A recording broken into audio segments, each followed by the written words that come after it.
لیکن یہ طریقہ کار کے اوپر جو نون لیگ مانگے گی آپ کو کچھ چیزیں سننی پڑیں گی. پاناما کے اوپر سب سے ووکل آپ ہی کی جماعت تھی. اب طریقہ کار ایسا ہونا چاہیے جو بہت ٹرانسپیرنٹ ہو.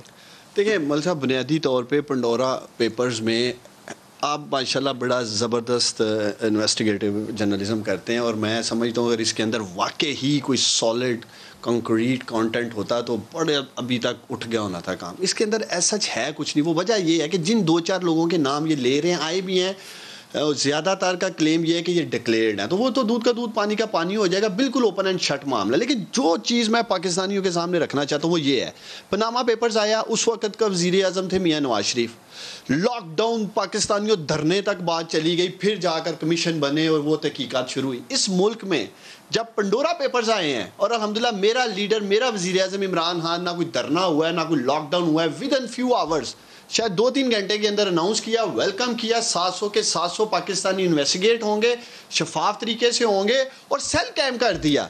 ان کی طرح نہیں, شفاف طریقے سے ہوں گے, ذرا ایکسپلین کر دیں. اور دوسری چیز سن لینا یار, بات تو سن لیں, کیسے شفاف ہوں گے؟ کانفلکٹ آف انٹرسٹ نہیں اگر ڈکلیئرڈ ہے, بھائی وزیروں کو بٹھا دینا بنانے کی آپ نے تجویز رکھی ہے, یہ ہو سکتا ہے باقی جماعتوں کو قابل قبول ہی نہ ہو, ان کو تو اپنے رگڑا ڈال دیتے ہیں بیچ میں, پوچھیں ان سے. ہاں ڈلنا جی, نمائندگی بنائیں ان کی بھی. کابینہ کے وزراء کا وہ کیسے کریں گے؟ ساگڈار صاحب کو نہ ڈال دیں جن کے بیٹے کا نام آیا ہے. بتائیے زبیر صاحب. ساگڈار صاحب کا نام ڈال دیتے ہیں, اپنے بیٹے کے کرتوت دیکھ لیں کہ آف شور میں کیا کر رہے تھے, وہ ان کا ڈال دیں.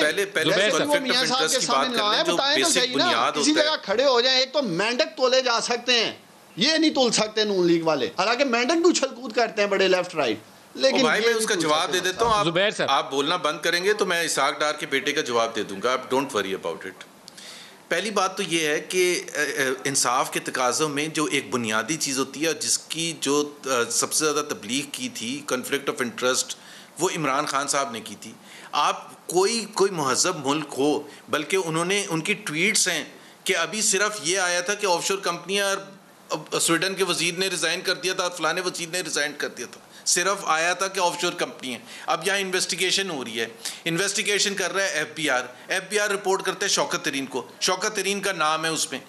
کیسے فیئرنس ایکسپیکٹ کر سکتے ہیں ہم؟ ہو ہی نہیں سکتا. کابینہ کے وزیر بیٹھے, بھائی عمران خان وہی سٹینڈرڈز اپلائی کریں نا جو ہمارے سے کہتے تھے.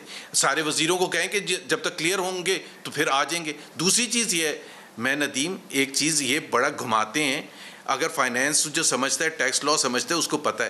جب وہ آپ کو یاد ہوگا سال پہلے کوئی آیا تھا کہ اسپیشل اسسٹنٹس اور جو ایڈوائزرز ہیں کابینہ میں, چونکہ وہ الیکٹورل پروسیس سے نہیں آتے ہیں, تو انہوں نے الیکشن کمیشن میں گوشوارے نہیں جمع کیے ہوتے. اس وجہ سے یہ کہا گیا کہ جی ان کو کہا جائے کہ یہ گوشوارے جمع کریں. انہوں نے گوشوارے نہیں جمع کیے, انہوں نے پرائم منسٹر کو ایک پیج کا دے دیا. زلفی بخاری کا پتہ چلا کہ انہوں نے 3 سال سے ٹیکس ریٹرنز نہیں فائل کیے تھے, اور ان کو کلین چٹ مل گئی. مطلب عمران خان جا کے ڈٹرمن کر رہے تھے کہ ان کے ایسٹ صحیح ہیں, ریسورسز صحیح ہیں. عمران خان ڈٹرمن کر رہے تھے, اور عمران خان نے کہا کہ میں نے کلین چٹ دے دیے, ان کا سب کچھ صحیح ہے. مطلب اسی طرح سے گزارے نا جس طرح سے ہمیں گزارتے ہیں.